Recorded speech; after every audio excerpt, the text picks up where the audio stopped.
Hi, everybody, and welcome to episode 96 of the I Rock Knits podcast. My name is Cori Eichelberger, and Cody is at my feet today, and I am fresh off a weekend of knitting and friends. It is just, I feel so blessed that I had friends that were able to come to town, and we went to Shepherd's Harvest. I had a house full of knitters here on Friday afternoon and Friday evening. There were 8 of us just knitting away and chatting. Then we all headed over to the festival on Saturday, where the weather was sunny and warm, windy, but we were not complaining about that. Sheep shearing and dog trials and barns full of yarn, and it just did my soul so much good. So I'm going to talk about that in Cori's stories a bit later, and I've got a table full of stuff here. I'm not even going to know if I'm going to show you everything, but I stacked it all up here just in case. I am known as I Rock Knits everywhere on the internet, and I Rock is just Cori spelled backwards. I always have some new people each time that I record, so I want to make sure that I'm clear on who I am and where I come from. I am a knitting instructor and designer and book writer, author of knitting patterns. I am obsessed, completely obsessed with knitting at the moment, and it was lovely to have knitting friends, just be surrounded by knitting friends. Usually my husband goes out of town this weekend for fishing opener, but it was offset this week because of that Sunday, May 1st date. But the ice is not off the lakes in northern Minnesota. So he and his brother have postponed their trip by 1 week in order to let the ice melt. And also it's hard to get bait to catch the big walleyes because the minnows aren't running. So it's harder to get minnows to go fishing. So anyway, yeah, he keeps talking about fishing, and I just kept talking about knitting all weekend. What am I wearing today? This is my Atta Girl little sweater. It was made with Leading Men Fiber Arts. DK weight held double. It works up super quickly. It's a top-down raglan with short stockinette sleeves, although a couple of people have made it in long sleeves. And the entire body is knit in an open work lace stitch, which is just yarn over knit 2 together the entire way. So easy peasy. This is a cropped version. It's quite short. And I do have it in the pictures on the pattern page as a longer tunic version. And then there is a pink and gray one that is just kind of in between the cropped and the long. So you can make it however long you want. That does work out to be about a chunky to bulky weight. So if you have that yarn lying around, and you could certainly do what I did, which is stripe it. So I got those skeins from Knitted Wit. So I have a rainbow one, and I made that with just chunky weight yarn. And it turned out, it's one of my favorite sweater. I was getting short sleeve things out because we have had nice weather. I turned the air conditioning on here because it rained this morning. We had a huge thunderstorm go through, and it is so humid in the house. And I was trying to get ready and haul and all this stuff, and I just finally said to my husband, I just need to take the humidity out for just a minute. It's like, okay, I'm glad I looked. It's 76, which is why I was feeling so warm. We are going to get thunderstorms again the next few days, and then on Thursday it's supposed to be 80 something, and then we're going back down to 60 next week. So spring in Minnesota, but we loved the weather. The sun is now peeking through, so that's kind of nice. I got some new lights here in the space. The lighting wasn't bad before, but one of my lights fell and I broke it off, and so I ordered some new little lights for in here because I always have some shadows, but hopefully you can see all the stitch patterns just fine. So yeah, I'm wearing my Atta. I read 4 audiobooks in the last week, so we'll start with that real quick. I'm not going to spend too much time on any of them because podcasts just get so long. So the first one I read was The Other Einstein, and that is by Marie Benedict. And it was our book club book for this week, and I just finished my book club at 1 o'clock, and so now it's about 2:30, and I'm starting to record, and we discussed that book today. It is the story of his wife and whether or not she had a lot of influence on some of his theories. It is a fiction novel written and based on some papers and some letters that they found, later in in time, but it is not a true story, but it's based on what could have happened. And I did not want to read this book. I just thought, oh, it's going to be full of physics. What is this about? It was so well done. Such an interesting story. I learned a ton. Highly recommend that everybody go out and read the other Einstein, because, the way women were treated in that era, she was disabled from birth, had a hip deformity, and so her father and mother thought that she would never be marriageable, and so they raised her to study and go to school, and then she did eventually get into university, which was so rare in that time, which is where she met him, and he could tell how brilliant she was, and then they move forward through their life together and everything that entails, which is you just get so mad at him. He was a jerk eventually, but really enjoyed it. And I think everyone in book club did too. I didn't hear anyone say, oh, I didn't like reading it. Then I read The Wish by Nicholas Sparks. What is it about a Nicholas Sparks book that can just speak to your soul, right? Just so moving and so timely. It was lovely. It starts out in 1996, and it's a story of a young girl who finds herself in the family way and is sent to live with an aunt in the Outer Banks on an island, and then it jumps forward to current day and kind of the story of what happened with her and her pregnancy and the people that she met while she lived on that island and how her parents dealt with the whole thing. Hi, did you come to visit? So it's heartbreaking and also uplifting, and it was the perfect book for what I needed to be reading. Not difficult, well written. So if you like Nicholas Sparks, go read that one. The next book I read was called the next book I tried to read was called The Island of Missing Trees by Elif Shafak, and that is a do not read for me. Did not read, did not finish, DNF, whatever. I started it. I couldn't listen. I wasn't paying attention. I don't know what the problem was with it. I think it is a little fantastical. It just wasn't the right book for the right time. So if you've read it, please let me know if I should go back and pick it up again. I didn't get very far in. I was just distracted, and I just thought, move on to something else. You want to listen to something. I had to do some driving around in the car, and I just wanted something that I really thought I would enjoy. So I gave that back to Libby, and I checked the book Hooked came back to me. I had put it on Libby a while back. It came available, and I didn't have time to finish reading it, and so I had just started, but then I thought, okay, I'll just start it again another time. It's by that book by Sutton Foster. It is called Hooked, How Crafting Saved My Life. I gave a copy away of the book that I had. It is so good. She is an actress, Broadway, television. She was in the movie series Younger that I talked about watching on the podcast. But she wrote a whole book during kind of the early pandemic about how crafting influenced her life. She's mostly a crocheter. She's kind of a collage artist.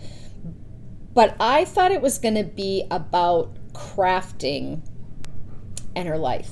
And it was about her life and crafting, if that makes sense. So I didn't expect to like it as much as I did.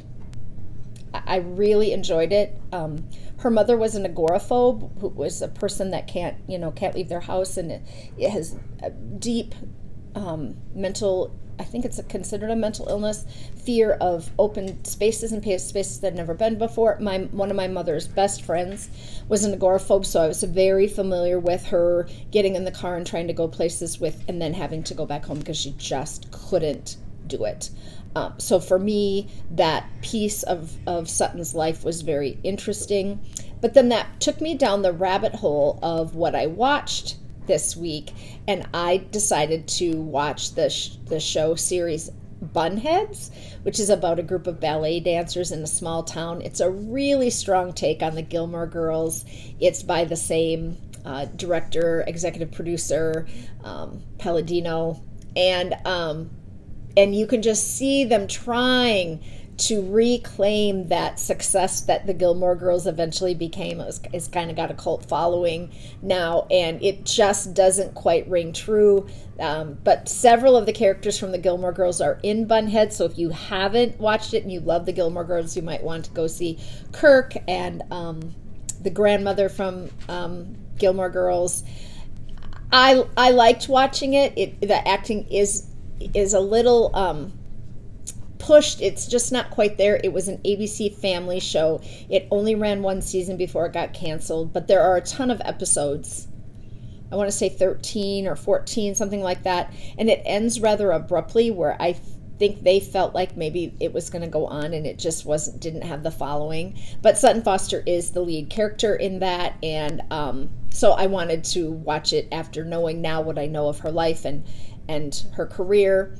And it came out it's quite old. Bunheads has been out since, I don't know, did I write it down? I want to say like maybe 2010 or 2012, 14, I don't know. Anyway, it's not brand new is what I'm trying to say.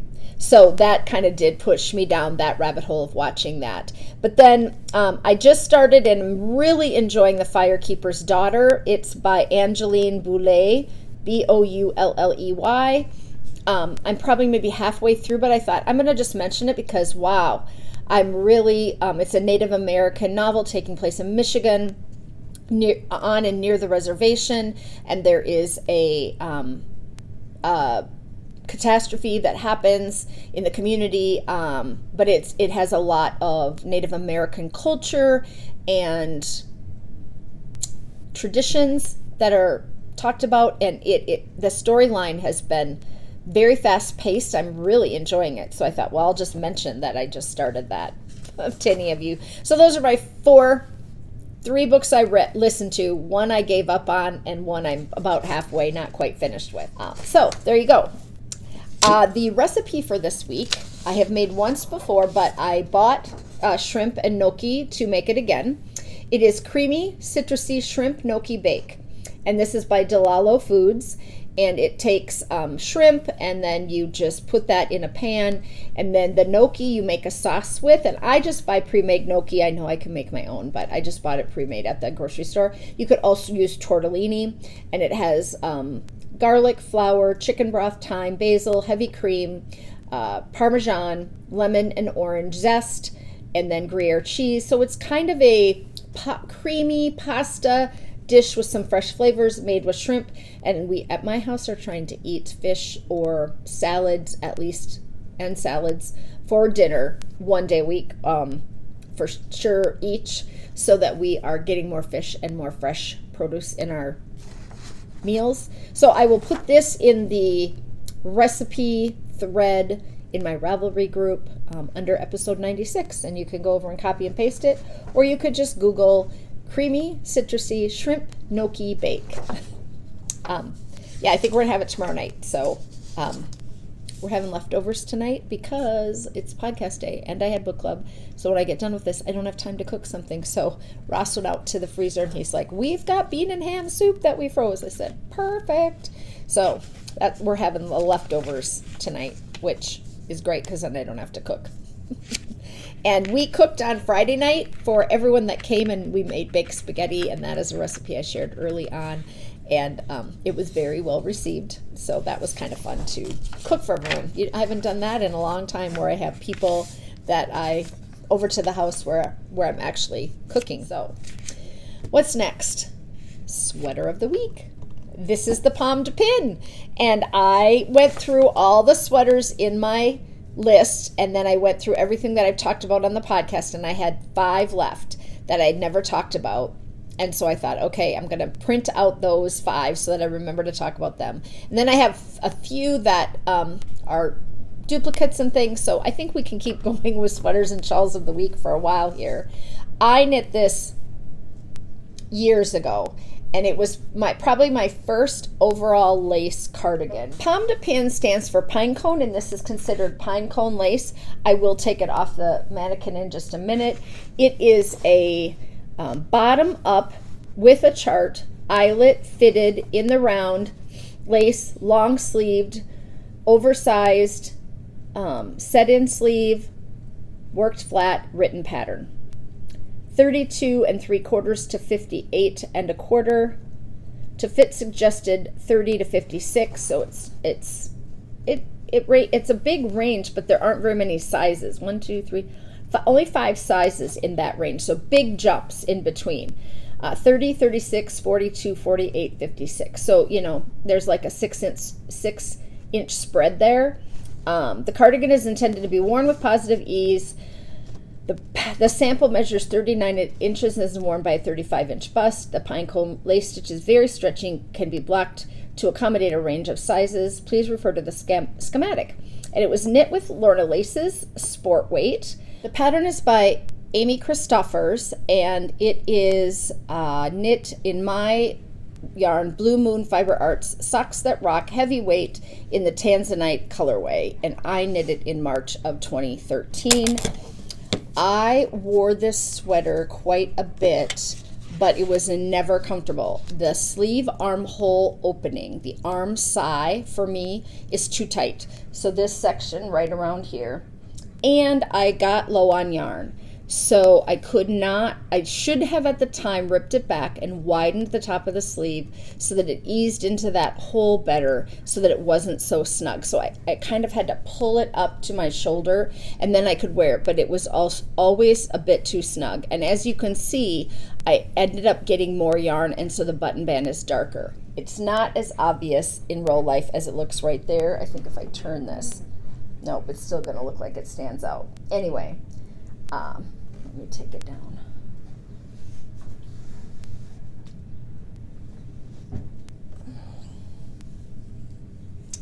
So there, I'll let you see the Oliver lace. It's really pretty. It's a long cardigan. It's really lovely. But that top of sleeve, I don't know if you're going to be able to see it. Look at how narrow that is. See? And I don't have huge arms, but for the size I made, this seam right here to get it to fit in there was just too small. Didn't fit quite well. And it's got this big piece that goes up across the back of your neck. And I have a couple of sweaters that this was very popular with, where you kind of did this and then this was supposed to scrunch up across the back of your neck, and I just don't love that. I don't love the feeling of that too much. But if you are a person who really likes having stuff on the back of your neck, then this is a sweater for you. And I don't remember if the sweater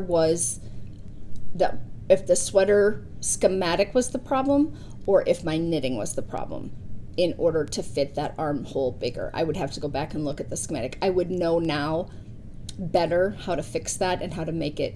I would never have sewn the sleeves in without checking first to make sure that the armhole was big enough to, and like I said, I could fit my arm in there, but it's just snug. The hole just wasn't quite deep enough.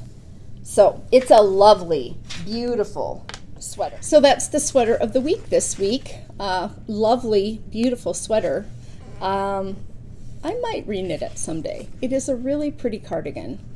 I've got plenty of yarn that would work for it too, so yeah.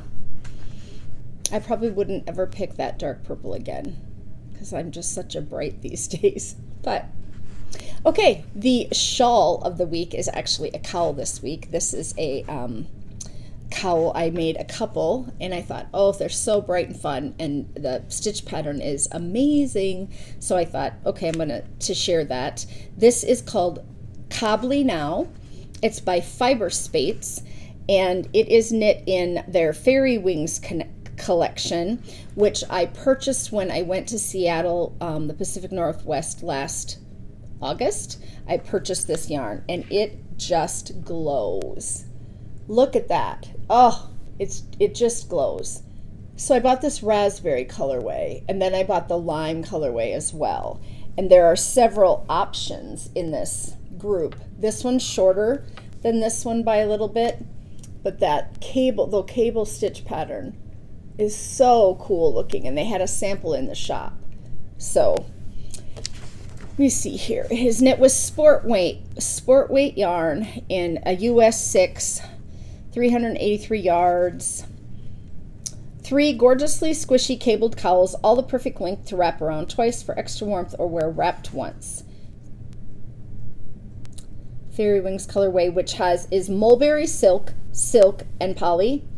And you need 2 50-gram skeins. The samples are knit up in slate, water, and color, so charcoal, blue, and then a gold. I don't know that I would have made this from seeing the picture on Ravelry. Once I saw it in real life, I was like, oh, have to make it. So see how this one is X'd, kind of crossed over, and this one is more like a running. So there are 3 different. The first one, they all run the same way. Then the second one, they run 2, and then the third one, they back and forth. So there are 3 different options for how often you cross the cables to make the different patterns. So I have the one that goes kind of on a diagonal, and then the third one in the picture, which is kind of the cross hatch. But wow, is this just lovely yarn. They both just glow. There's just a shimmer to that silk. So lovely. So that is the shawl section of the week. I have some finished objects quickly. I have a friend who is really has recently gone through a bit of a medical situation, and I'm not going to share about that, but I have been helping out a little bit with her, and if you could hold her in your thoughts for me, that would be lovely. I have a lot of Marys in my life, so I think it's okay to share that her name is Mary. And I was at her home, and she asked me if I could finish up a couple projects for her, and I said absolutely. So she gave me a couple of project bags, and just ironically, one, she just had a little bit left of my fiber print shawl, and it was in this lovely blue linen, and I'll put a picture in. So she had the last 2 sections to knit. So I sat down last weekend and I knit that last section, and boy, was it nice for me to pick up one of my own patterns and re-knit the sections that I had written. It just, yeah, that was a lovely feeling. And then she had my Knitting at the Library cowl, which she just had a little bit done, but she had run into an error and just hadn't ripped it back and re-knit it up. So, and that was in Malabrigo Rios, which was always nice yarn to work with. So I finished that one up. And then I finished a pair of Up North Cabin socks where she just had not stitched around the top of with the contrast color. And then I have one more to do, which is the Anjou Pear hat that just needs the crown decreases finished. So I got 2 a few weeks ago. I finished those up. I took them back over to her, met with her, chatted, and she put the cowl and the shawl on right away and said, "Oh, they just feel so good." And then she said, "I have 2 more if you wouldn't mind." So I brought the next 2 little projects home to finish, and like literally very little work left to do on any of these projects. So and I'm so familiar with the patterns that it was lovely for me to be able to help out in that way and finish up those projects for her. So I've been doing some knitting on my own patterns, but not for me, which is just it. Yeah, it's a very nice feeling to be able to help someone in need. Then I have a few tips and tricks. On 2 podcasts ago, I had someone reach out and say, "What does BiPOC mean?"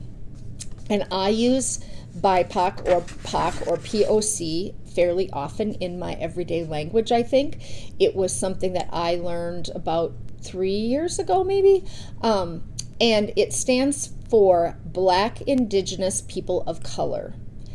And there are certain groups in the world who prefer that you use that term, BiPOC, to represent all people who are not white, not Caucasian, and honor that. So we may say, someone may have a knit along and really want to honor BiPOC makers, BiPOC designers, BiPOC yarn dyers. That's going on out on the Instagram, where people are saying, we really want to lift up and elevate those people. But POC would be a person of color. So we would use that as a acronym. And I should probably have said that when I was talking about whatever I was talking about at the time. But someone reached out, and I just think that's lovely. When you don't know something and you can just say, hey, would you please explain to me what that means? And then it's, also eye-opening for me that I used an abbreviation that someone might not know. So I wanted to kind of clear that up. So I'd made myself a note. Then I was on Instagram and I saw some hand exercises for knitters.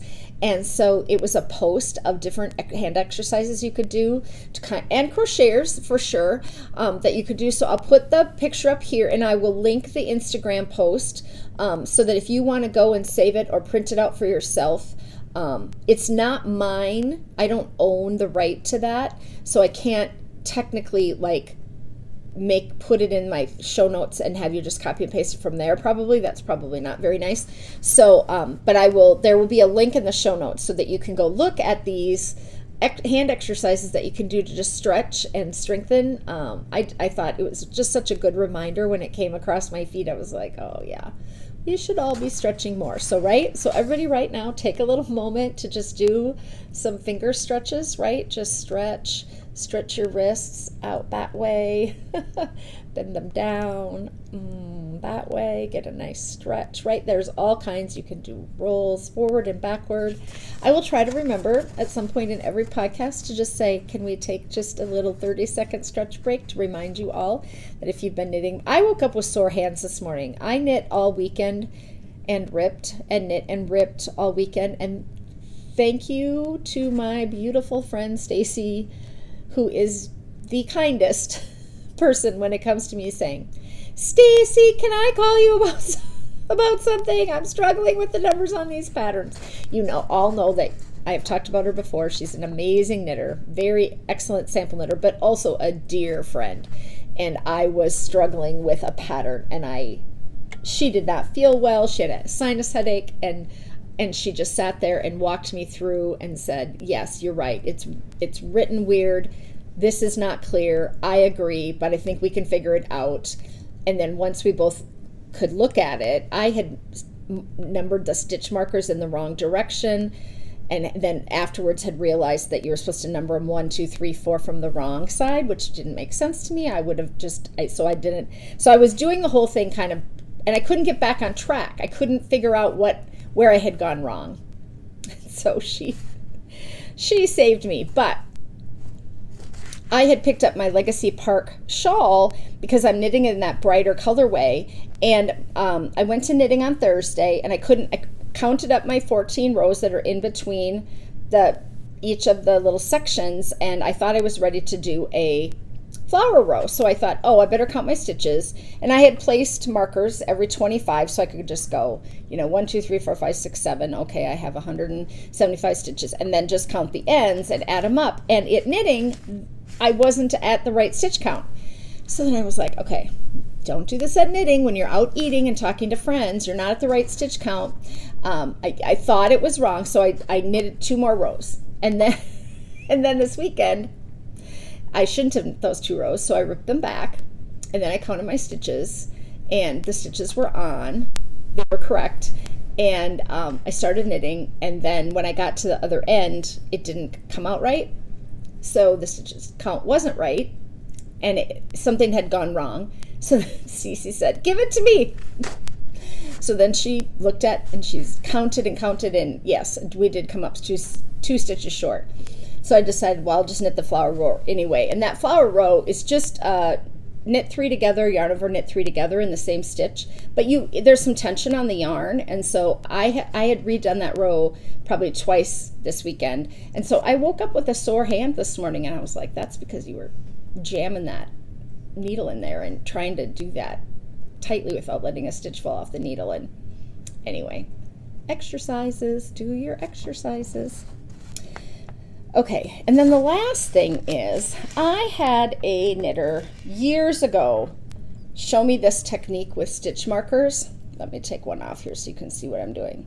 And I saw it on Instagram the other day, so I'm going to link it. And this woman was showing how she uses this technique to not ever drop a stitch marker. So you take any stitch marker and you tie a piece of embroidery floss on it.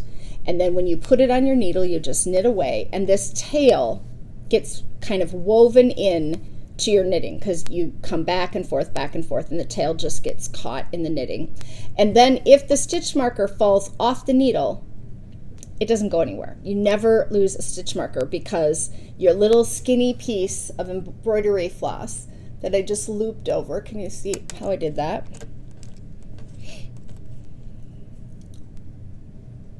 See, I just made a loop. I just made a hole and put it through there.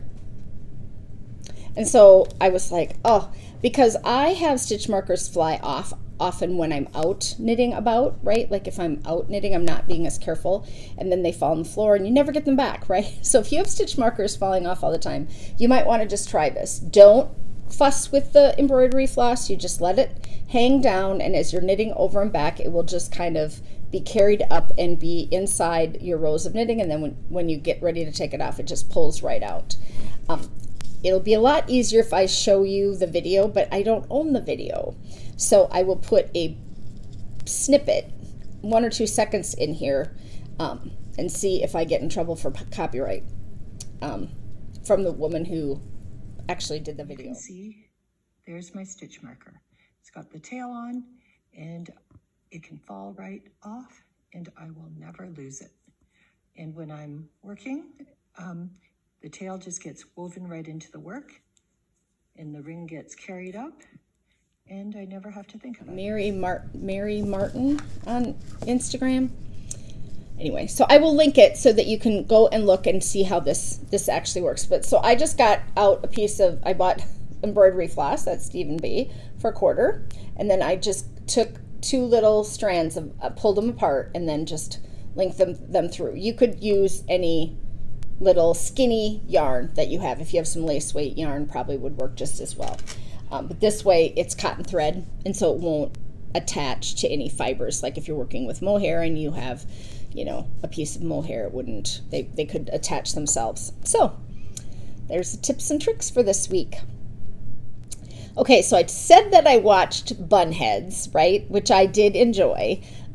These 4 main character ballerina girls learning how to dance, and the things that go on behind the scenes. So it's fun. I watched that whole thing. But then my friend Matt said, you guys have to watch the show Heartstopper, and that is on Netflix. And so I said, okay, I saw it come up, I will go over and watch it. And it is just, it's so good. I taught high school, so I understand the angst of teenagers so well. 17 years I watched angsty teenagers, right? And this is a coming of age story of a gay youth in Britain, in the UK, who goes to a private boys' school, and everybody pretty much knows he's gay, and he is, you know, bullied and not treated well, and he falls in love with this other boy, and he's kind of mistreated by this young man, and then it is his story.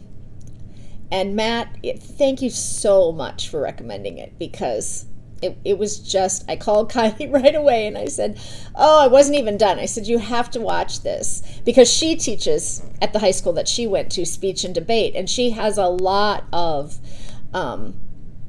students who identify as gay, trans, you know,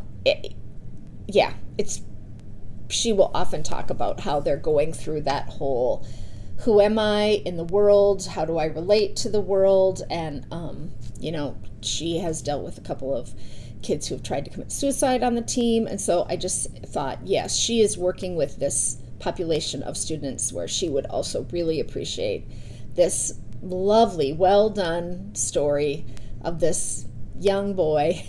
And you just fall in love with him. Like, you just like him so much. You want him to find his place in the world. And I know a number of you have talked to me about having children who are, gay, or even questioning, if you have questioning children as they grow up, might be lovely for you to also watch it. It was really enjoyable.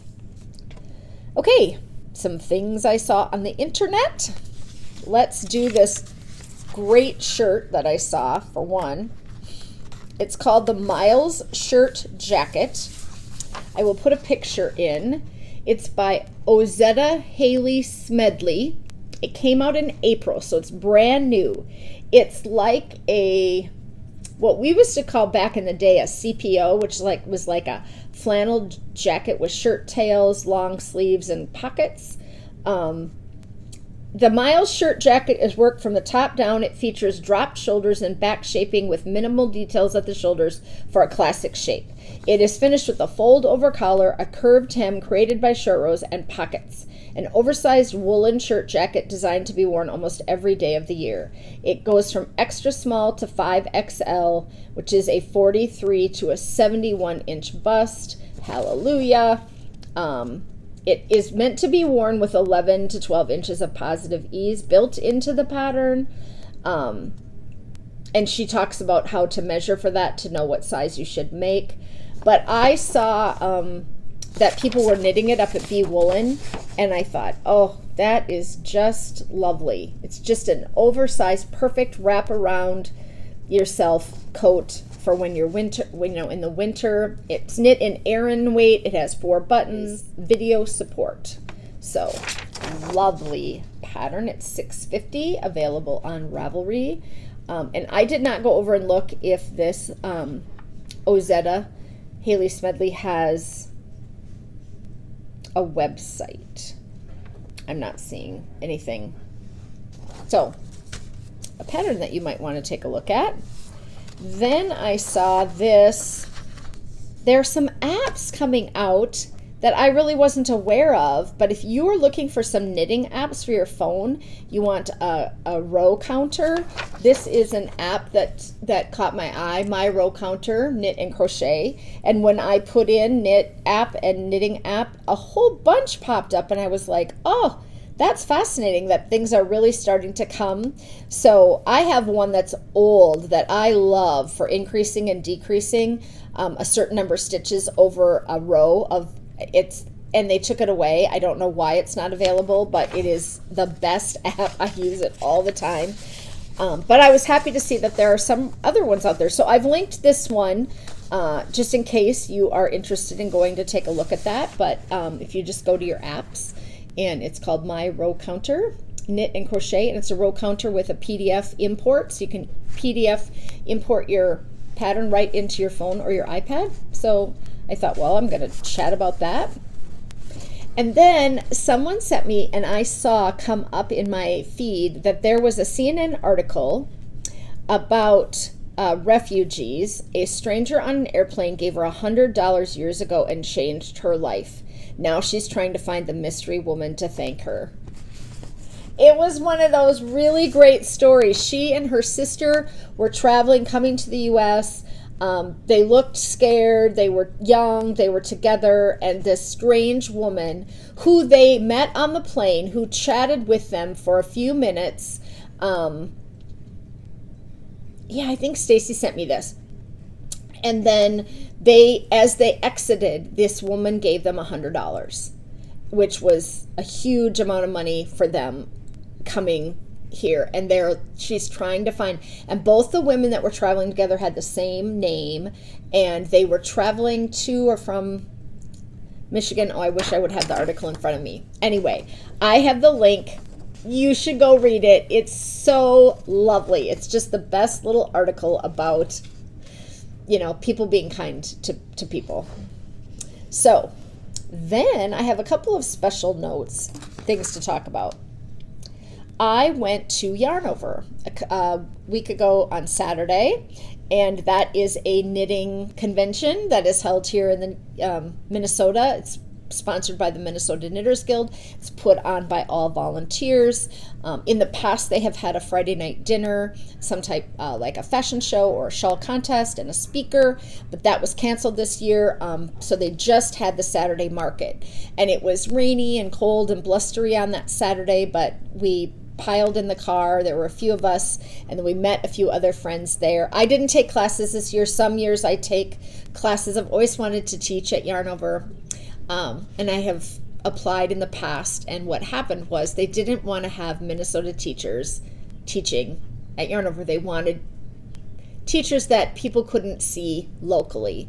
They brought in big name people for many years, and then 4 or 5 years ago, they hired a couple of Minnesota people to teach, and I said, hey, I've always been told no, that I can't teach, and they said, oh, absolutely, you can teach. So then the next year, I was scheduled to teach, and it was the pandemic, so they canceled the event, and then they canceled the event, and so I guess I always thought I was on the list, right? Like I would get a call that would say, hey, are you interested in coming back? You never got to teach in 2020.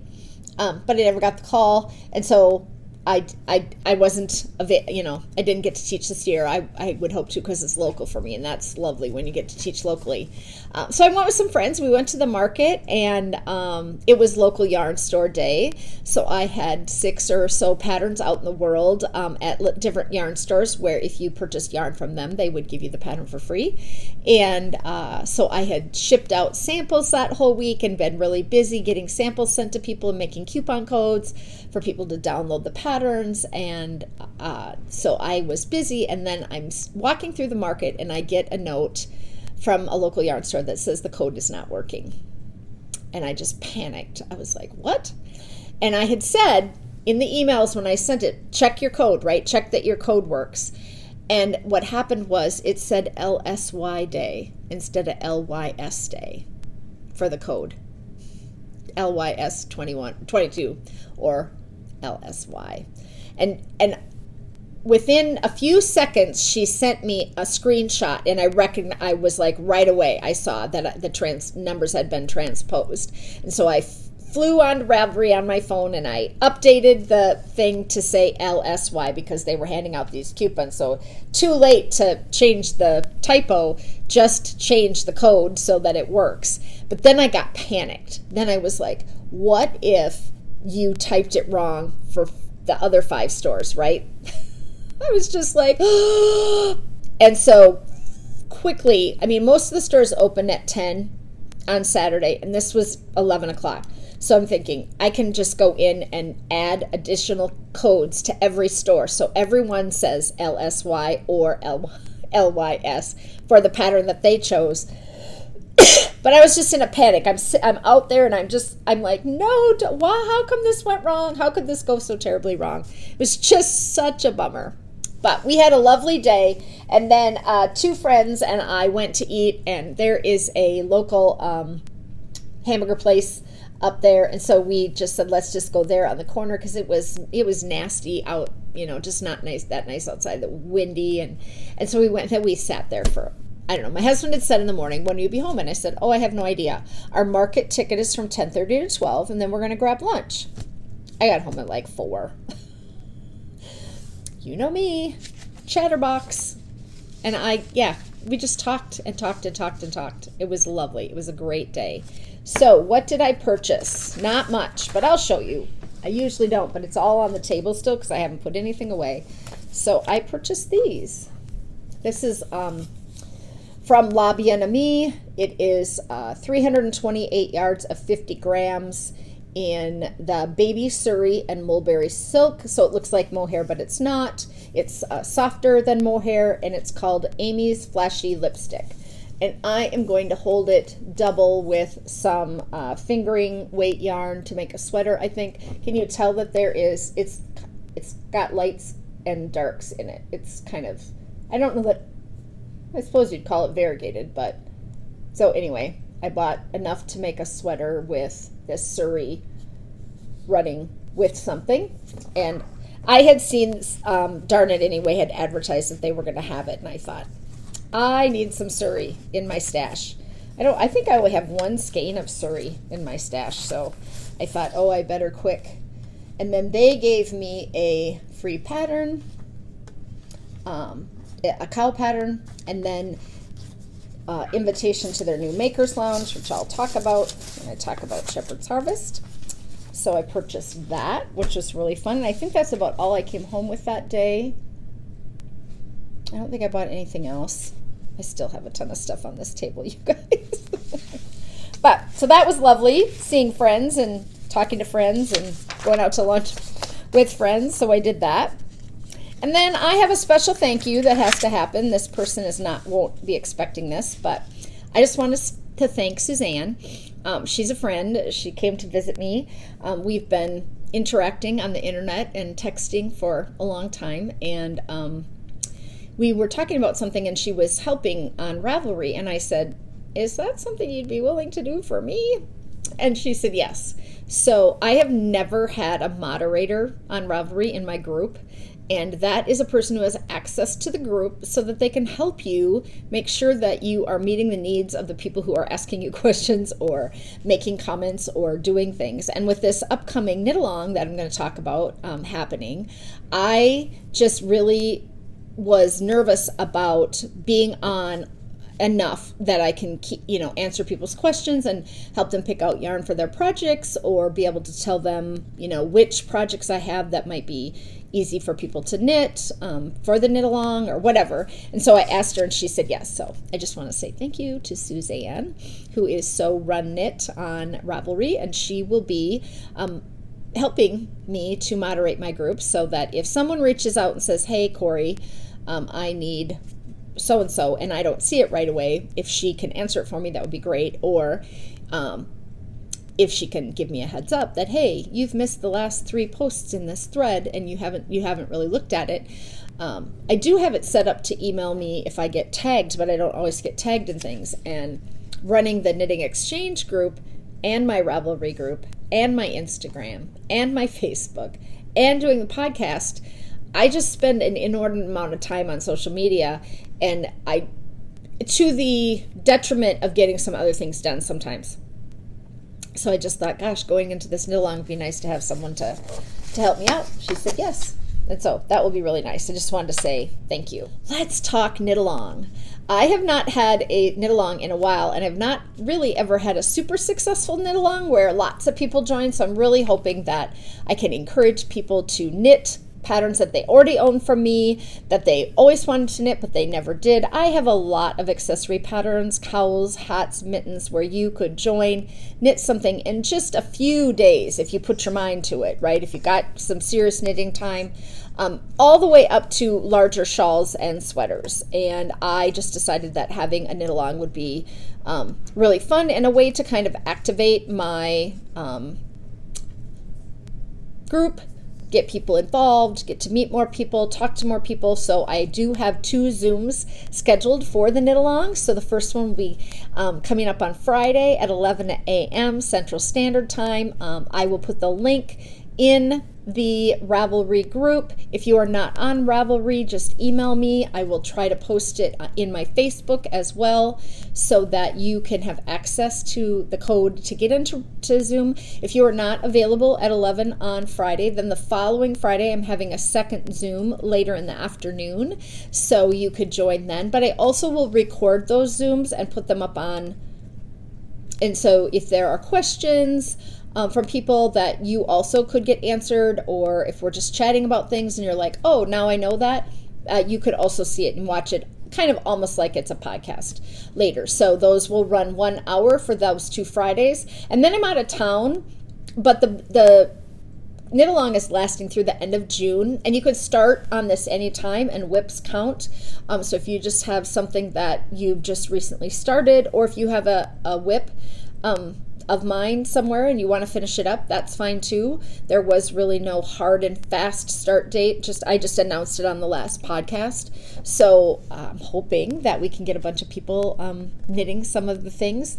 So I brought a few of my favorite things over here. Just quickly, I'm going to run through things that you might want to knit that I'm going to do shawls first, and then in 2 weeks I'll do accessories because those are, you know, quicker to get through. So this is my rhubarb ball scarf. So that is one of my bigger, longer scarves, 3 skeins of fingering, but you can do it with 2. You may or may not put the felted balls on the bottom, but you can also put the little pom-poms on the bottom if you want to make little pom-poms. So that's rhubarb balls. My hi-ho shawl here with all of the lovely toad hollow colors. It has buttonholes on this end, and then on the other end I put on the buttons that have the Snow White and the 7 dwarves across the button, and it can be buttoned in several ways. You can make it into a cowl, buttoning one end to the other and wrapping it twice. You can button it up the side, going through the edge stitches with the buttons, and make it into a poncho. You can wear it as a wrap. So there are multiple ways, and you can do this section in mini skeins or leftovers, so it does not have to be a rainbow of colors, but we use the colors for each of the little dwarves. So that, and then it has a textured stitch throughout the center.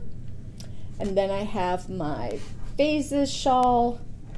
I just have the blue one here. I don't know where the cream one went. The gals at 3 Irish Girls might have the cream one, but this is a shawl with textured on one end, lace in the middle, textured on the other end, and these yarns are the phases of the moon. So we used yarns that were named after the phases of the moon, and then you make 2 welts here in the middle, and then those are the welts that you can stick your arms through in order to wear the shawl over your shoulders and not have it fall off. So you can stick that through your arms if you're going to, I always say if you're going to a wedding where you're freezing, because you always are freezing because you have to wear the little sleeveless dress, because that's all they ever make for women to wear to weddings. Or you can wear it as a scarf where you bring it forward and you tuck one end through the hole, and it can be a scarf that you wear up and around your neck. So, and you could use the same colorways for all 3 skeins. This center section is a mohair held double, but you can use any yarn you want in the middle. This actually has sparkle in it. That's the phases shawl. I have 2 left here. This is the Very Merry Christmas. I just had one of the knitters at the library finish hers, and it's just lovely. It turned out so cute. She did such a nice job. And so it has this I-cord gathered section where you make just little holes with yarn over knit 2 together, and then you can gather it up. And it's biased on either end, and then it has a textured stitch. You can do this all in one color or use mini skeins. This particular one was knit with knit picks. So, and then I have the kite tail shawl, which is a shawl that has an I-cord loops on one end, and then the tail of the shawl can weave through those I-cord loops. You can attach it just by weaving through a couple at the top and tying a knot. So you can just weave it through just a couple here at the end or all the way down, and then it has these triangles of stitches. So, and that is written in 2 weights. It's written for fingering and for worsted, and I use Sun Valley fibers. This is a Sun Valley fibers colorway and a mini skein. It's a purple mini skein, and that. So there's the kite tail shawl. And then I have my other 2 are on display right now at yarn stores. So the Fiber Friend shawl, which is still one of my favorite shawls. It is a sampler.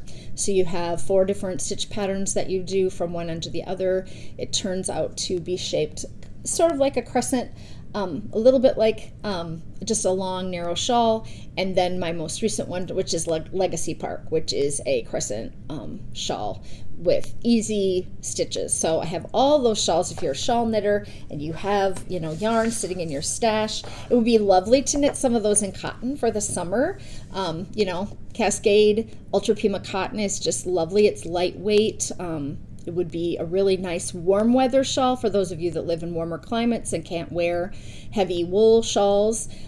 Using cotton is always, and though that Ultra Pima cotton is washable and wearable, so that's super nice that you could just throw it in the washer if you wore. And if you're going out to dinner in air conditioning, putting on those cotton shawls is really lovely. So there you go. Just sorted all my samples. I was going through to pull out to talk about for the knit along. You can knit any pattern of mine. Any pattern of mine is good to go. I have sock patterns, hat patterns, cowl patterns, mitten patterns, shawl patterns, but I thought I'd just show the shawls today because I know a lot of you are just really like knitting a shawl. But as I was organizing, we are getting new office furniture, which has been a whole thing. But we're getting new office furniture. We're getting a credenza, and then they're building a kind of a window seat because we have a bench sitting there that the top flips up, and we filled that bench with stuff. And there's not enough room for me to store all of my samples and things, so we're getting that. He's making like a window seat that's going to have drawers underneath it I can put stuff in. So I was looking for a way to keep my samples clean and tidy, and so I went on Amazon and I found this. And this is a square zip top plastic, so it's soft, so if it's not full you can kind of squish it, and then it has handles on either side. It's like a bucket. And then I went ahead and put by category, put all the samples for each of these things in here, and I typed out a list so that if I slide it into the bench or that drawer and I need the Taco Tuesday set or I need the Nice Capades hat, I know what of these to go in, but they'll stay clean and dry. And I was thinking some of you may be putting away winter hats, winter scarves, if you've got little kids, winter boots, all that kind of stuff, where you could just zip each child's, or you could put all your shawls in one of these if you're putting them away for the summer, that kind of thing. So I ordered, I think they came in sets of 3 on Amazon. I will link them. So they come like this. They're folded down, so they're really small to store, and then it's pretty heavy, heavy plastic, but not firm plastic. And then it just unzips all the way around the top, and you can just fill it. I mean, it would be great for any kind of stuffed animal storage, toy storage.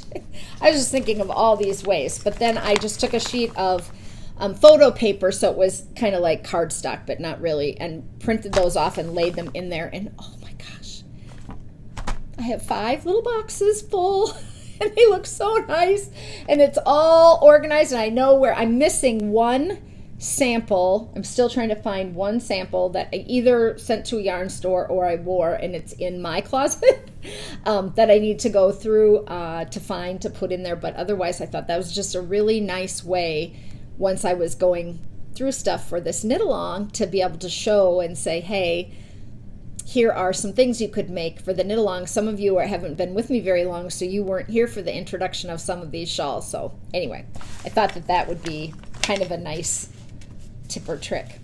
So Amber and Stacy and Matt and Renee and Mary and Bonnie came.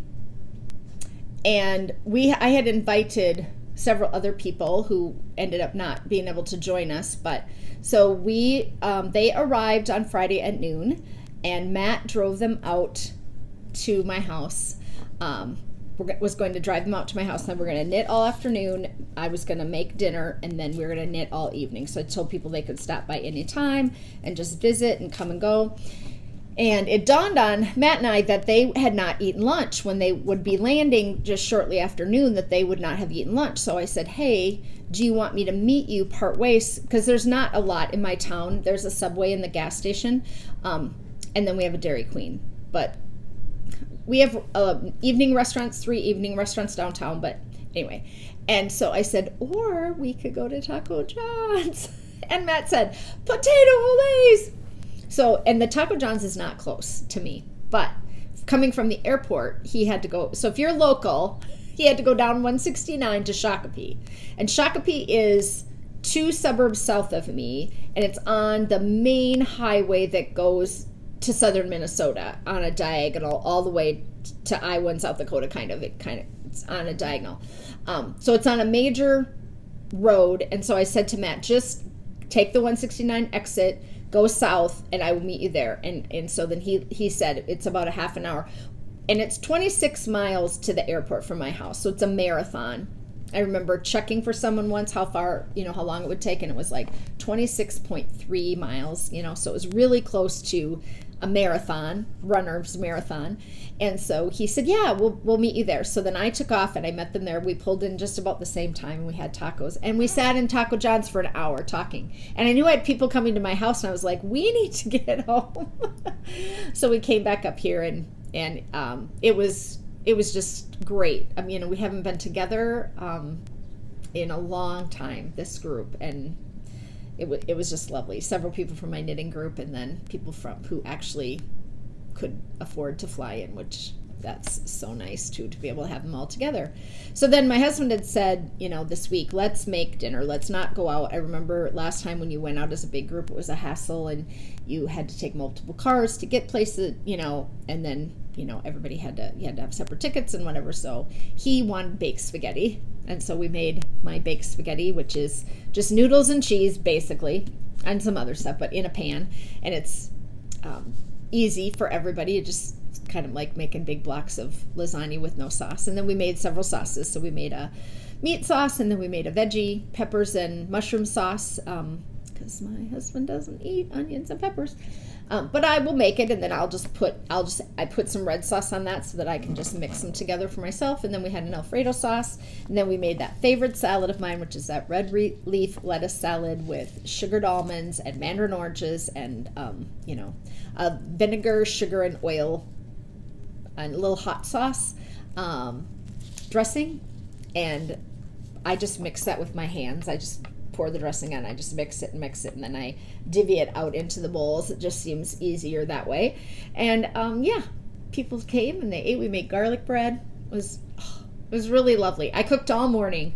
I got up at 9, and by noon I was like, I'm not gonna make it. I have to hurry up and get showered and get ready, because I made the lasagna, I made the sauces, I made the salad dressing, we got the red leaf lettuce washed. I made some granola bars. So it just took, several hours to get everything organized. That I didn't want to cook when they were all here, right? I just wanted to be able to enjoy them. So then my husband said, I'm going to take off at 4:00, and he was working upstairs. And he said, I'll come down and I'll heat up stuff. I'll start getting stuff ready. We'll get the table set so that you don't, so you have help, which is lovely because he's a nice guy like that. And so he ate with us, and it was really nice. We sat around the table and ate, and I don't know, a couple people took off maybe about 10 o'clock, and then everybody else spent the night. We stayed up till, midnight. Everyone was tired from travel and stuff. And then we got up. We were in no hurry to get over to Shepherd's Harvest. It is held at the Lake Elmo Fairgrounds, which is near Stillwater. And it takes about 45 minutes or so to get over there on a weekend for me. But we had 7 road closures this weekend in the Minneapolis-St. Paul area due to road construction. And I had known that, so I had put it in my Waze app to check. And yes, we hit traffic, and it took us an hour to get over there. It was just much slower going than normal. But we all kind of loaded into cars together. We went and picked up coffee for people who are coffee drinkers in the morning and headed over. And we had the best weather. I mean, we have had the coldest, I've talked about that, the coldest April on record in 60 years. And our leaves hadn't budded out. We didn't have green grass until a week ago. It's just been, the weather was lovely. It was windy, and everybody was so happy. People are just so happy. At Yarn Over 2, people were, the weather was crummy, but people were out, right? You were seeing people for the first time in possibly 2 years plus. So, yeah. Then we decided I could not get us a reservation for Saturday. I called everywhere in Stillwater, but it was such a nice day, so it was packed, and several of the restaurants don't take reservations over there. It was prom. I didn't even think of that. So, of course, those nice restaurants right on the river in Stillwater. So we ended up going to Carboni's Pizza and Pasta, and that was fine. We just went up the hill and we ate, and then we headed back to my house, and we sat and knit. That was lovely. Who wasn't? Yeah, a couple people weren't with us at that point. They had other plans for Saturday evening, so we lost a couple people to our group. But yeah, it was just, yeah. So we stayed up probably till like 12:30, and then it was supposed to rain on Sunday, and it did. Not as much as I thought it was going to, but we decided not to go back to Shepherd's Harvest. We always go back, but they had taken away a lot of the seating in the middle of the barns, where we in the past had sat on chairs and on benches and listened to the music and knit, and it just wasn't there, partly probably because of COVID. So we decided to go to Be Woolen because they have a knitting space. So I texted Angel and said, hey, can we come knit? And she said, yes, we're gonna have open knitting. And we decided that would be great. And then Stacy said, where could you take me in Minnesota that I could go see something? And I'm like, oh, I don't know, what could we see? She goes, well, remember that one year we went to the candy store, and we went to the world's largest candy store? And I'm like, oh, okay, yeah. I'm like, okay, I gotta think of somewhere that we could go, and then we'll head over to Be Woolen. And I couldn't really come up with anything. And then on Sunday morning, we all got up and we were talking about Stephen B. And Stacey said, well, is it on the way to Be Woolen? And I was like, not really, but if you've never been, we'll make that happen. So we ended up going to Stephen B. on Sunday morning, and he was at Shepherd's Harvest. So some of his shelves were more bare than normal, and there weren't very many people in the shop. But he has, the fire station that he purchased to put the yarn store in. For any of you who aren't familiar, it was a single truck fire station with a kitchen in the back, and Stephen lived upstairs for many years. And then they needed the space for a classroom, and then they brought in fiber, and they have like a kind of commercial sink area upstairs where they can dye yarn and roving and things. So he bought a house and moved out, but you can still use all that space. So we went there, which was fun. And then afterwards we decided to head to lunch, and we drove up to Be Woolen. We went to a restaurant. It's Mother's Day. Do you have a reservation? No, we don't. Well, it's a 45-minute wait. So we were like, well, that isn't going to happen. So we went to Chipotle. We were like, that's fine. We'll just go to Chipotle. So we went and ate, and then we went over and sat at Be Woolen. And they are so friendly and so welcoming there. They had a refrigerator, and she's like, hey, there are cookies and some little brownies on the back cupboard. And there's drinks in the fridge, help yourself. Like, who does that, right? Yeah. It was, and so we sat and knit.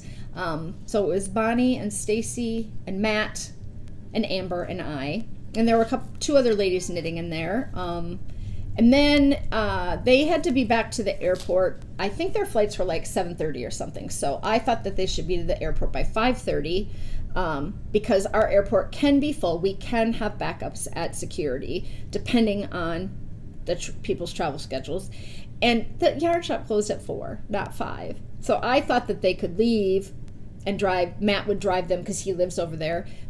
And it was closed at 4. So we had to leave. And they said, it's fine. We'll just go to the airport we'll be an hour earlier than we kind of thought we would be there. But we didn't. We could have gone to a coffee shop. But by the time you pack up all your stuff, go to a local place to sit down, then 20 minutes later they would have had to leave. So they were just like, it's fine. We are going to leave at 4:45. It's 4:10. So we'll just go now. So we stood in the parking lot and said goodbye, and they all took off, and they got home safely.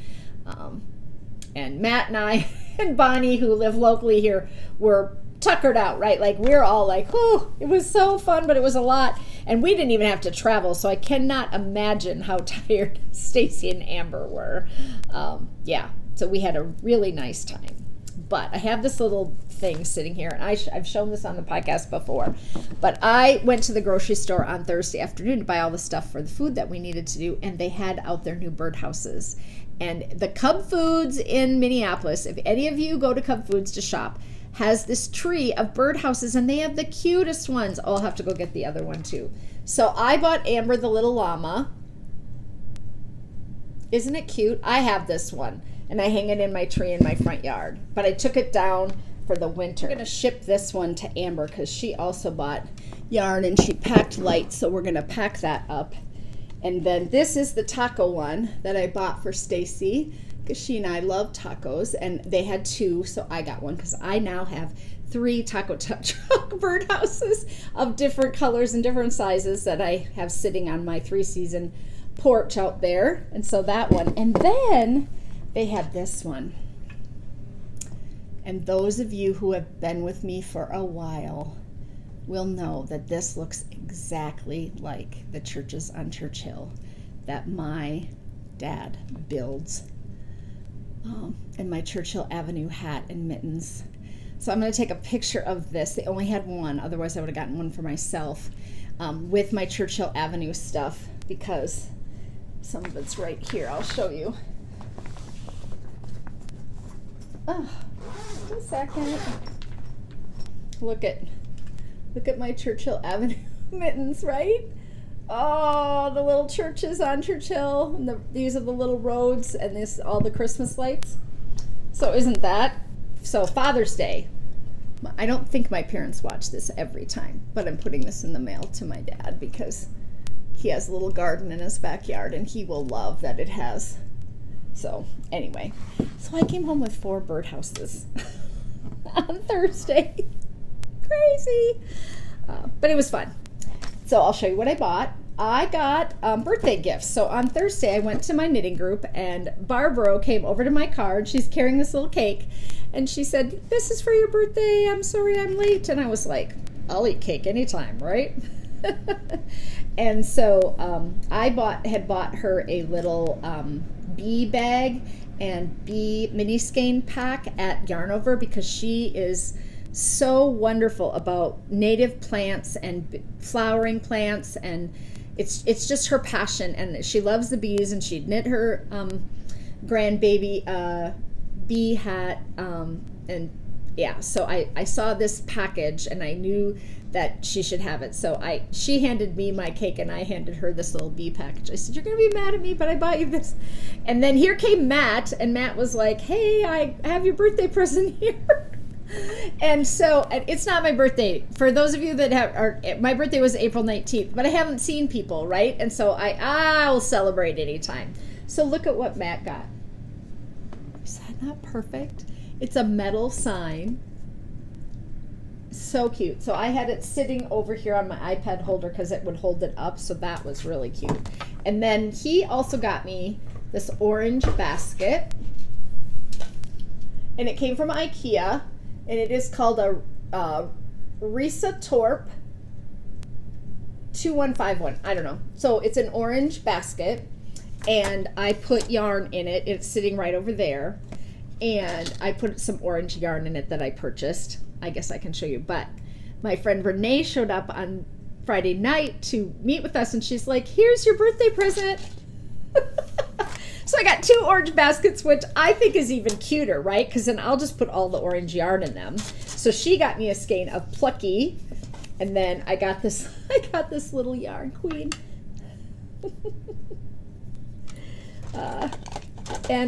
This is so cool. I didn't plan to show all this, but this is a bottle, and you turn this bottom thing, and there are different words written all the way around it. So let me tell you what else it says. It says floor in there. It says all purpose. This one says make today matter, but you can put, you can turn that so that it reads for whatever bottle it is. So like it's a spray, they're glass, so that you're not, wasting plastic. And then you can just slide the little thing over. It's so humid that this isn't going to turn right now. Make today matter, tub and tile, multi-purpose, glass, floor, daily shower. Yeah. So you can fill it with whatever and then put that in there, and then it reads through the hole. How clever is that? Yeah, I thought that was really, really cute. So my friend Mary and I went up to Bee Woolen, oh gosh, a month ago or so, and we bought yarn for the derecho, and it's in my basket of orange yarn from Matt. Matt threw all this in there as soon as I got this. So I bought this orange, which is Malabrigo Arroyo, which is sport weight, and I'm going to make I'm going to make the derecho sweater, which I already have, making the sleeves, short sleeves, because I bound they're little too short. They had a sample. I'm pretty sure I took a picture, which means I can put it in here for you.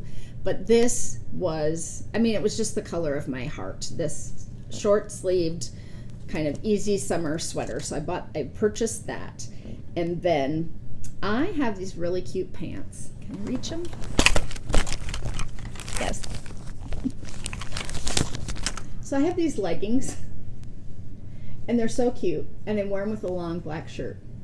But you guys know me, I'm not a black, right? And I just think they're super cute, and I wear them all fall if I would have a scarf or a sweater to go with them. So I brought them out here, and I held them up to all my yarns back there, and I pulled out this skein. And it's perfect, right? It's just like perfect. I'm like, okay, I'm gonna make something out of that. And this was given to me by my friend Renee a while back. And it is a DK weight. Pumpkin Spice is the name of this colorway. But then I decided if I wanted to make a shawl, I probably needed 2 skeins. So I went online and I found another skein at Simply Sock Yarn Co. of Swift Yarns in the Pumpkin Spice. And so I ordered it, and I was like, awesome. I got 2, and I can make a shawl, make one of my shawls. And it came, and it was fingering weight because I'm smart like that. Of course, Simply Sock Yarn Co. It's going to be sock yarn, right? So I have another, I put it up there because I love the color, but didn't do me any good. And so then I contacted the dyer at Swift Yarns, and I said, hey, is there any chance you have another skein of this? Or I could get it because I want to use it to make a shawl. And she got back to me and she said, I will dye it up for you, no problem. And I said, oh, awesome. And because it's old, like I've had this for several years, and she was nice enough she didn't have any in stock. And then I started thinking about it, and I was like, that's probably really rude of me to buy one skein when I'm asking her to custom dye something. So I got back to her and I said, hey, I should have said I will buy 2 skeins, or I could buy more. If you're just dyeing it for me, let me know. And she said, oh, that's so nice of you. She said, I'll just do 2 in the pan so that they'll match. And I was like, perfect, right? So I can use this to make tassels or pom-poms to put on the edges of the one I have, and then I'll have matching. So I'm gonna make a thing out of that. And then if it didn't, I was gonna use this. But see, it's not as good a match. And this is Leading Men Fiber Arts and their Tequila Sunrise. But I had 1 skein of that too, not 2. So I was like, well. So anyway, I put all this orange yarn that I had gotten out in this cute orange basket. So I am loved. I am treasured and honored and blessed to have just lovely friends in my life who take me for who I am. They never roll their eyes when I talk too much. They never are disrespectful. They lift me up in all the ways. They want me to do and be the best person that I can be in my life. And that is so nice to have that kind of people in your life who just want your little design knitting business, anything they can do to help. Yeah, super kind. So now, one last thing. I'll show you what I bought at Shepherd's Harvest. So I went to Black Cat Fibers, and their yarns are bright and saturated and fun. And I didn't need to buy anything this weekend, but I had decided that I wanted to support some people, right? Their first event back, they need to have sales, so I thought I'm going to at least buy a couple of skeins from people so that I can support them financially in that way. So these are the 3 skeins I got from Black Cat Fibers. This one, it just, look at that. Whew, spoke to me. I thought this one was super fun. It's more orange and red with a little of hot pink and the black speckles. And then this one is got a ton of yellow under the label and orange. So I got those. And then I went and got this in the yarn truck that came. So I thought that was really fun. And this is 2 matchy-matchy Jitterbug fingering weight skeins from Rock and String Creations. And it is in the mischievous colorway, 200 yards each. And so I thought that was kind of fun. So that was my support and a couple of those may be giveaways for the knit along. And then I bought these. Aren't these cute? Oh my. They pull out with a drawstring. Oh, and I couldn't decide, and I was like, okay, one of them is going to be a podcast giveaway for the knit along. And then, you guys, Sandy sent bags. Sandy sent more project bags. I really wanted to show these, and they were on the far side of the table, and so I'm glad I didn't mean to forget. I should have. So we have a drawstring, and we have a big tote. Isn't she so generous? Oh my gosh. And then we have a second drawstring, and we have another big tote with the rocking chairs and the rocks on it, and they have pockets on the inside, and then we have a sheep tote. I mean, is that not just, so amazing? So, yeah. And then I'm going to give away this set of carbons. I have this one that's missing here, and I don't use these anymore. They're not my favorite because they're metal, and there are hundreds of you out there who love metal, and I just love wood. And so there's a needle gauge in there and some cords, and then the set of carbons needles, which I'm going to give away as part of the giveaway. I'm also giving away a gift card. And if any of you are yarn dyers or designers who want to give a couple of patterns to people or a skein of yarn, just let me know because, and then I have this beautiful vase that I'm going to give away, this cabled vase. As I have two of them. I have a couple things that in my life that I have two of. I have an orange backpack that I have two of, so I'm going to give that away. So I have tons of prizes. I'm going to take pictures of all the prizes this afternoon, and then I'll post them in that knit along thread, and you can go over and chatter away, show me what you're going to knit, what yarn you're going to use. You don't have to, but you can. I would love to see it. Like Suzanne and we're all over this. We're gonna just love to see what everyone's gonna make. If you want help picking yarn or deciding what pattern to make, like what my easiest patterns are, I have a whole ton of just accessories.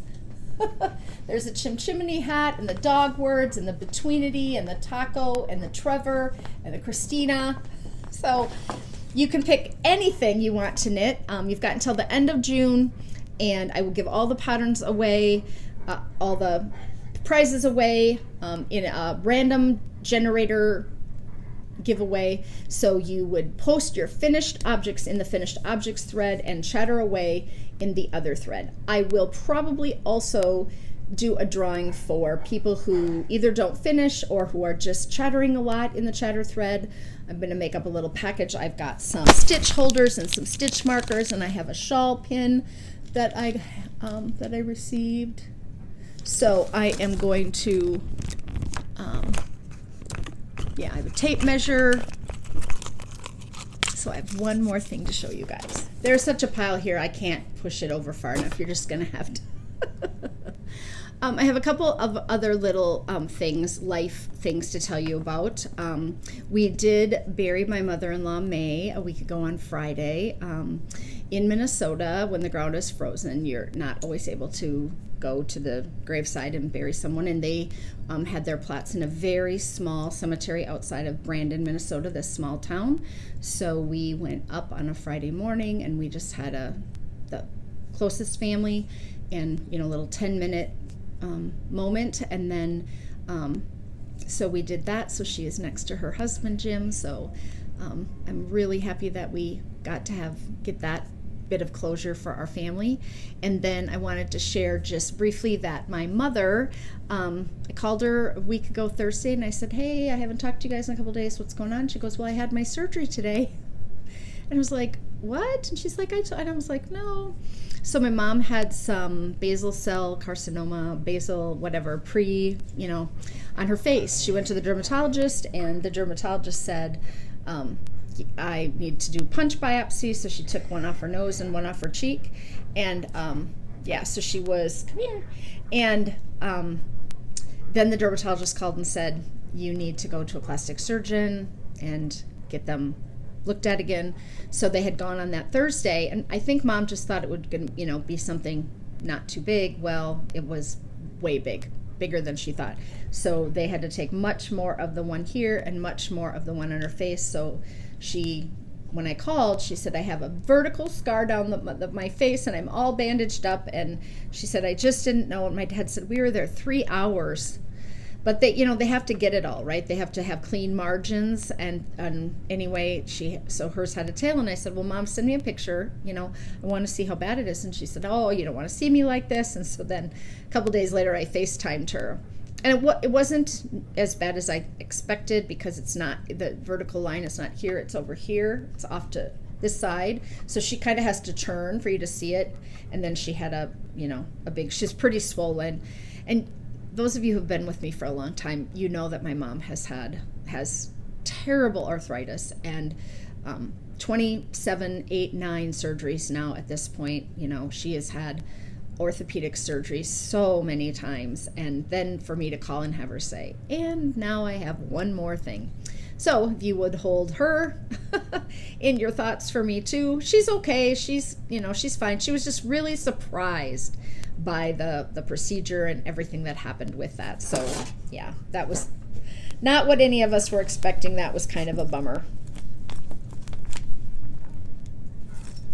Okay, I saved the last little tidbit for the very end, because I hope that it's going to make you laugh.